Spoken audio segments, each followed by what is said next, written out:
Okay, so my name's Paul Kellam, Mr. Kellam. I have the seafood store across the street right over there. And I've lived here in Ridge for quite a few years. And I've been a waterman and a store owner and several other things. And I'm going to explain to you guys today what it is to catch local hard crabs. We have for people to sell, or we use some of it to process for meat and restaurants. Any of you kids live on the water? You do? Where do you live at? Maybe we're down the end, but you don't actually, do you have any dock down at your house? You do? Okay, so you know what this is. And what's your name? Sam? Okay, I might know these things. Okay, anyways, so you know what this is, and you probably know what this is. Well, we can catch them in multiple different ways. There's a recreational crab fishing, which like Sammy and her family, or some of you guys and your family would do to go get the best crab to eat for your... My family goes to catch crabs as well. And when we go to the beach, we also grab some nets and we crab and we also catch. Oh, yeah, what's your name? Anthony. Okay, yeah, Anthony. Well, there's a lot of people, that's what I'll get that explained. There's two parts to the crab fishery. There's a recreational side that a lot of people participate in to catch a bunch of crabs to eat, and there's a commercial side. The recreational side is mostly enough for fun, and you get like fishing, and you get to catch the crab and go out and spend time with the family or your friends or whatever out in the water, and then when you're done, you get to eat them, just like fishing. For recreational crabbing, most of the time you're going to use a little dip net like this. Let's see if you probably used one before. Huh? Oh, you're not saying? Anthony, I'm sorry. You use a little dip net like that, and you use bait, which could be an LY fish. You see these fish right here? Or you could use a chicken egg. Now, most recreational fishing crab is done with chicken egg. I don't know if it's beef jacket. Do you all use that? Yes, we grab a thing, and then we put a chicken egg on it, and then we set it down, and then the crabs go on it, and then we pull them up. Yeah, that's what I was explaining. So you actually, see those little chicken eggs are not real pretty, but they work. And what you do is you tie them on a string. Like Anthony said, you tie them on a string, and you drop them down on the bottom, and you wait for a crab to catch on it, and then you pull it up real slow out of the water, and you take the dip net, you catch it like that. Okay? And that's pretty much the recreational fishing.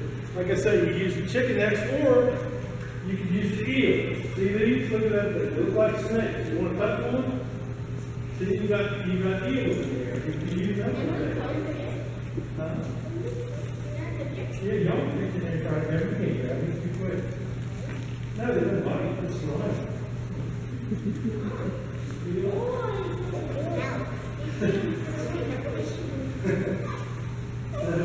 That's the baby though. That's what we use.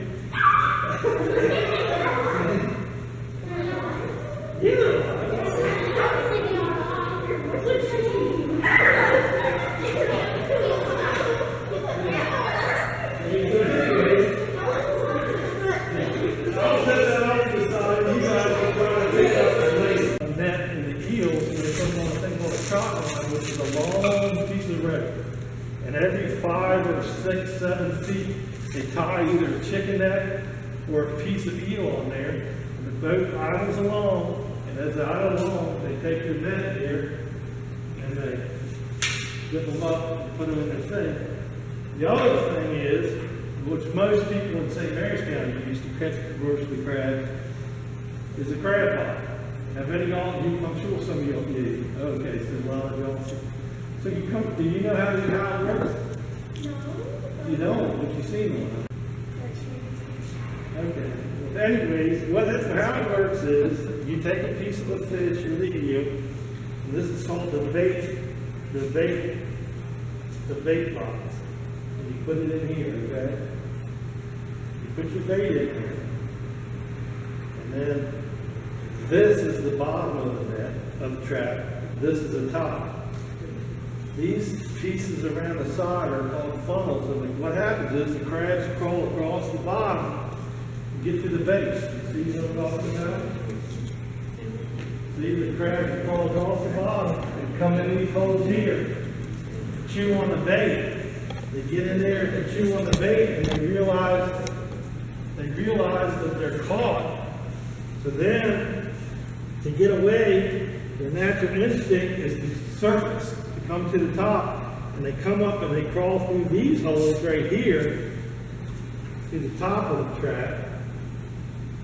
See that? And then they're stuck up in the top of the trap, where they'll stay until either you or a commercial fisherman comes along and pulls it up and takes it and dumps it out into a box, and then they sort out the big ones and the little ones. Think y'all could dump one of these things? Yes. Oh. I bet you. Yeah, you can dump, come on over here and dump it if you know how to do it. I don't. Okay. Okay, well, come over here and show me how to do it. Catherine, you gotta speak up, sweetheart. So the rest of the kids can hear. Go ahead and do it, Catherine. Let me see you do it. You can do a demonstration for us.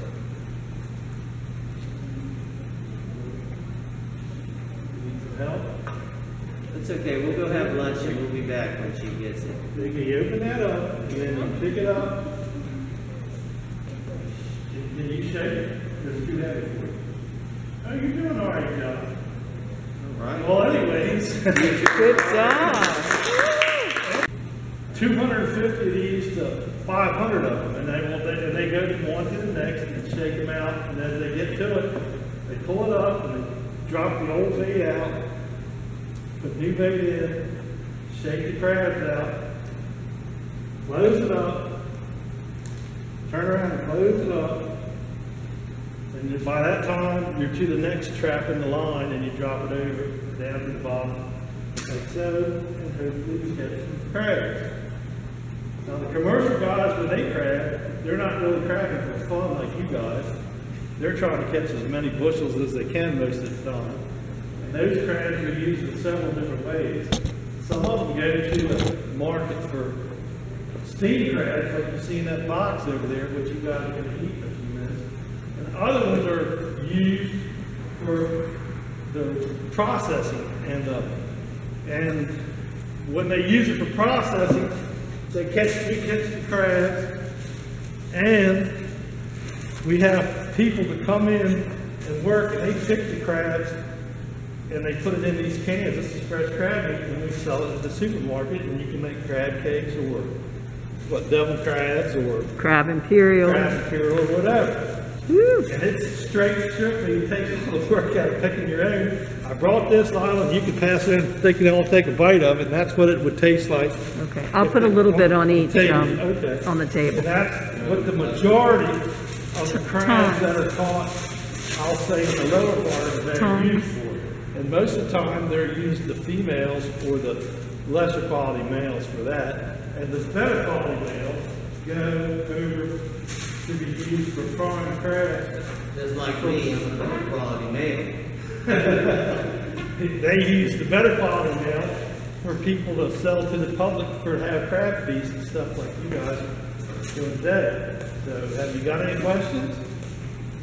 No? Okay. All right. So how many of y'all know how to pick the crabs? Okay, you got 3, 4.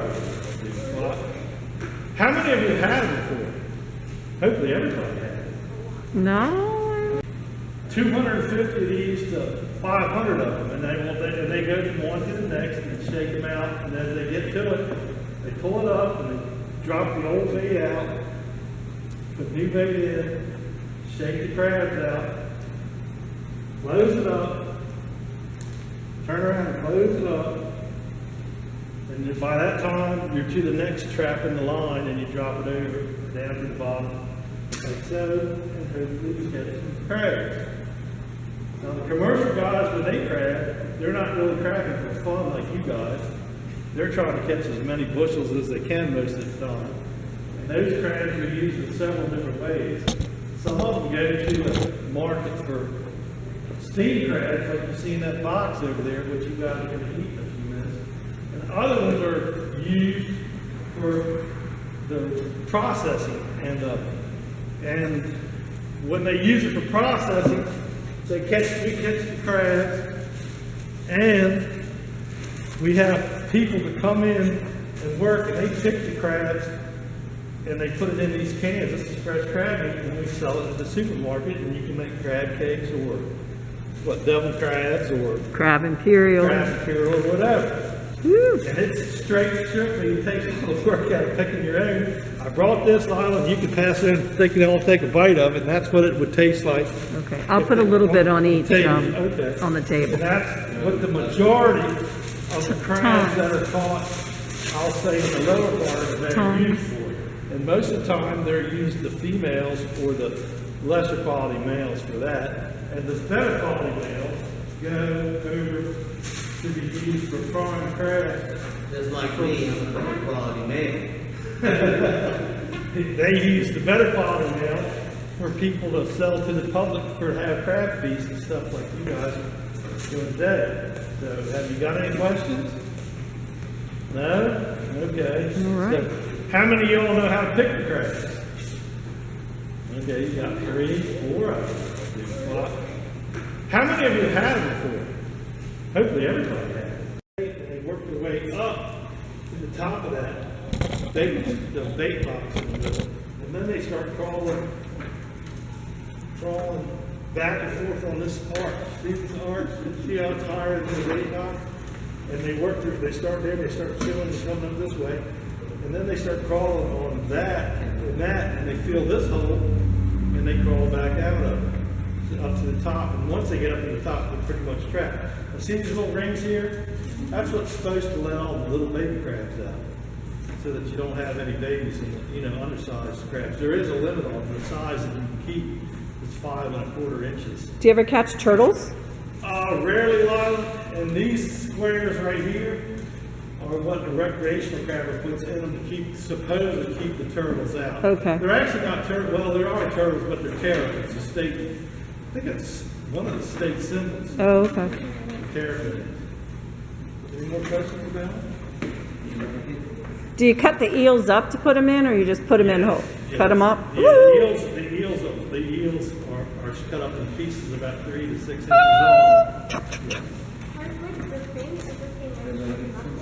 Yeah, well, if the guys that shake them, now I don't shake them myself anymore, I got a crew, but if they don't latch that good, where somebody goes and gets to them before I do, sometimes they leave that open. And once you leave that open, the crabs will crawl back out of it. That's not very nice. So, Mr. Kellam, we've been studying about Maryland and the Chesapeake Bay down here. We were talking about the water around here. Can anybody tell me what the water's like around here? Anthony? It's like brackish. Brackish. And what does that mean, somebody? Sandy? Right. And where's the fresh water coming from? Somebody else? Rivers. From rivers. And where's that salt water coming from? The ocean. So the ocean's connected to the Chesapeake Bay. And where would you find the saltiest water? In the south or the north? North. And what do you think? Anybody? It's from the south. From the south. So it's the bottom. Okay. And has it been really rainy this year? Yes. So does that mean the water in the bay is going to be really salty or really fresh? Fresh, okay. And now we can talk to Mr. Kellam, who's a longtime fisherman, about if that's good for the crabs or not, because he knows all about crabs and oysters. So if you guys picture, see those mattresses on the wall up there? Well, if you looked at that and drew like a crescent shape in there, the top of the bed, the top of the mattress would be Pennsylvania and Delaware and the northern part of Maryland. And the bottom would be Virginia, the town of Norfolk, Cape Charles, Virginia, which is on the eastern side of the bay, the North Carolina area down that way. The ocean would be at the bottom. The rivers, for the most part, are at the top. And as you get a lot of rain, the rain comes down the rivers to meet up with the ocean water that's coming from the south through tides. The tide rises and falls with the salt water. It pushes it up into that mattress, and the fresh water comes down. Now, where we're located would be just about in the middle of that mattress. It's kind of hard to explain without a map from the Chesapeake Bay. I'll bring you one. Oh, okay. And they've just been looking at it, so they know a little bit about it. Okay. So I'll be right back.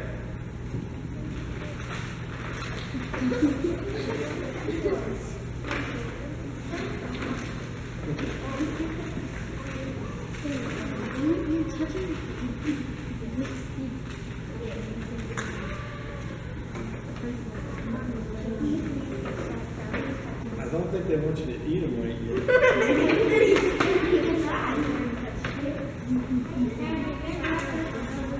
Look how hard this thing is. See how hard this thing is? So all you guys been studying the bay for a few weeks, huh?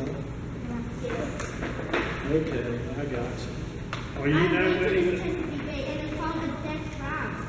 do you know where Baltimore is? Did they show you that on the map? Yeah. That's on the what part? Correct. The northern part, that's right. And Norfolk, Virginia. Y'all know where that's at? That's Norfolk, Virginia. Norfolk, Virginia. And that's the southern part. How about Port Lookout? You know where that's at? Where's Port Lookout? I wish we could eat the food right now, but we have to wait. You like studying about the bay? Is it more fun than studying, say, math? It is more fun learning about the bay than math? But it is science. Right? Anthony? So did they teach you about oysters also? You made a map out of Play-Doh. And was the map all one color or was it several colors? Explain the map. It was just Maryland. Just Maryland, okay. Okay, that's a good point. Now, do you know that Maryland stops here, basically at Point Lookout, is the far south of Maryland as you go. Technically speaking, it's the south side of the Potomac River, which is just 7 miles across the water from where I live and where Lila and all of us live. It's the Virginia shore area. But the Maryland-Virginia line runs basically from where we live straight to the east over to Smith Island. You know about Smith Island? You learned about the bay? Okay, well there's 2 islands in the bay that have people living on them. One being Smith Island and the other being Tangier. Okay. We just made those. That's for There you. you go. Tammy and Ken will pass these out to everyone. Okay. Oh yeah, okay, so there you go. So there's the mountains. And I assume this is what I guess you need to look at. So you've already got it on your Play-Doh map. We live right here at Now, you can stand up to look and let Mr. Kellam talk to you. Okay, so basically, I'll turn around so you guys can look at it. Who made the map? All of you? Okay. You all made your own. Okay, so y'all got the paper in front of you. So instead of looking at that mattress up there, whatever it is, we're going to look at this. This is Pennsylvania up here, and here's your major rivers leading into the Chesapeake Bay. And y'all were talking about rain, right? Well, each one of these major rivers on the western shore bring fresh water into the Chesapeake Bay. That's why it's called an estuary. It's a mixture of salt and fresh water. All your ocean water, this is Norfolk down here, I was asking about, this is completely salt water down here. The contents of the salt at the lower part where it's blue, that's usually around 21 parts per thousand salt. Up here in Pennsylvania or up above Washington, it would be actually pure fresh water. There would be no salt in it at all. By us living here in the middle, which is right here, this is Point Lookout, this is where you guys live. We almost live in the part of the bay that's 50-50, half fresh and half salt. So therefore, that leads at times for us to have a good quality crab, because the crabs need both fresh and salt water to get hard. If the water is real salty, here's how it works. The crab sheds. Did you learn about salt crabs? No, you didn't. My grandfather, That's coming in science. my grandmother and grandpa also live on Well, I did have somebody today when we were She coming said in. Oh, I'm sorry, I didn't hear her What's talking. your name? Sammy. Okay, your grandmom and granddad did the salt crabs? They live on the water too, and they have a lot of help. They do. Okay, well, what it is, you guys, those crabs there are hard crabs. And they're fairly good sized hard crabs. And the reason the salt content has a lot to do with how big the crabs get. If you have strictly fresh water, the crabs, the shells won't get hard. You need salt in the water for the crabs to get hard, but the more salt that's in the water, the quicker the shell gets hard. So a crab that, say, lives up here above us, say halfway between here and Baltimore, once they shed their shell, they won't get hard as quick because there's more fresh water into it. So therefore, the whole time they're soft, their shell keeps expanding. It's like a balloon, and the more water, the more air you put into it, the bigger it gets. The guys that crab down here in Virginia, down here where the water's blue, it's almost 100%, not 100%, but it's a lot more salt in the water down there. Like I said, where we're at right now, our average salt content is usually going to run somewhere between 12 on the hot, low side in the wintertime, and up to 16-18% parts per thousand in the summertime. So we're pretty much in the middle, and up here you have, when I used to do work for the state, it would get down to there's no salt at all, but you got up above Baltimore, which is right there. So that's how come you get a bigger crab. Those crabs actually didn't come from right here locally. They were caught up here, right straight across the bay from Baltimore, which would be a lot more fresh than right here. Any more questions on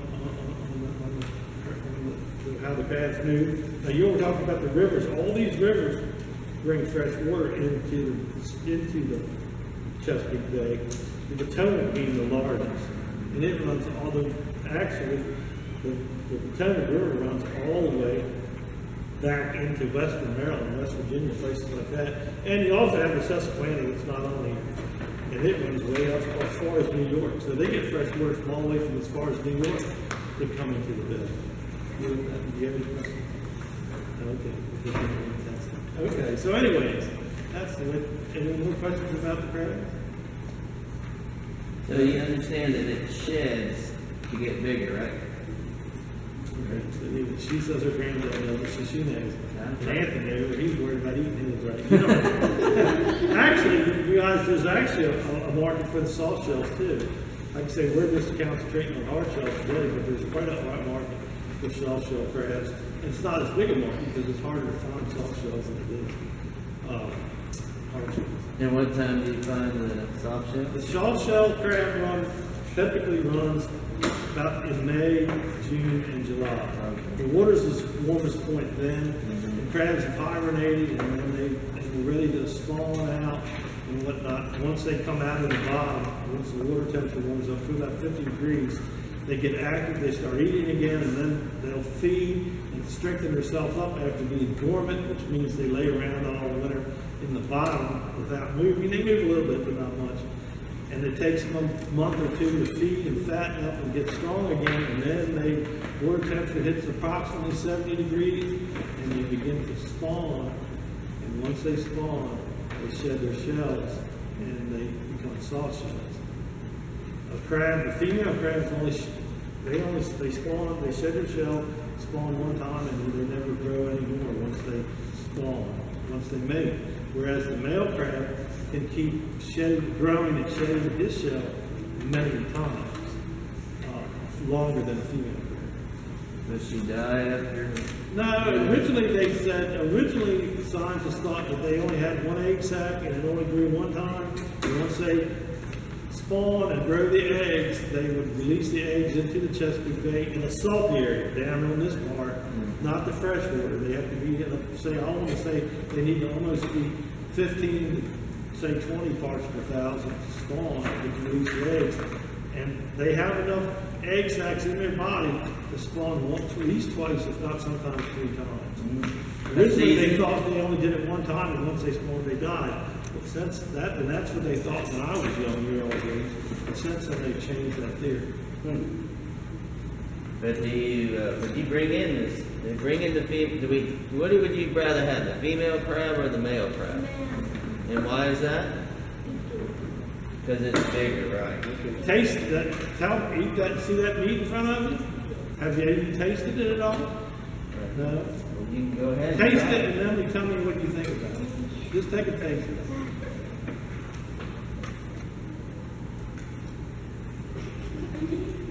If it ain't no good, it ain't good. I'll be sorry. Yeah, I'm sure. Everybody at a time, you're gonna have to show them how to eat crab. Okay, so anybody, then what you just ate was probably female crab, so you really can't tell the difference. Really? No, we pick most females. You go down there and show them that, and I'm going to show you on this end. First thing you do is they break the claws off.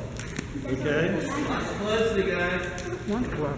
Break the claws. Can I take my mask down? You can take the mask off. Okay. You break the claws off. Do you want me to show them how to open the claws? Yeah. He already did it. Okay, and you take your knife and you cut it right there on that edge like that. You twist it and you pull it and you get a whole hunk of meat. Who wants that? She's been quiet. Let her have. What's your name? Allison. There you go. There's your first claw. I'm sure Mrs. Hoffmeister knows how to do it too, so she can help on that end. So you're happy with taking all the legs off. I use the legs too. So. Okay, then you crack this one, and sometimes you have to trim the shell back. on this one. I have a fact about crab. Watch Mrs. Hoffmeister and Mr. Kellam. Okay, then you trim the shell off with your knife, Okay, bite. and you pluck it out, and you get another piece. Who wants that piece? Take a bite. She hasn't had any. You know how to pick them, right? So you can help yourself.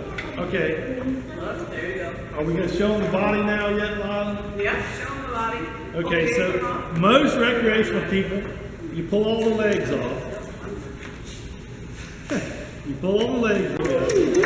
All right, now, I think, Lila, you got a crab there? I'll give you another. No, I got it. Okay, so let's go through them step by step. Mr. McQuilkin, you want to do one? I gotta go after this too. But thank you. All right, you all ready? Pull the claws off Pull first the claws off. and set them aside for All now. right, claws first. Take those Get claws off. messy. You gotta break the rut up. Just pull the claws off. And Don't set be them aside. timid. Pull hard. I think you all There you got to go. hurry up, I think. Turn them over and pull the claws off. Everybody got the claws off? One at a time. Now pull the little fingers off. Sometimes you get a little meat with it when you do it. Then you can eat the meat.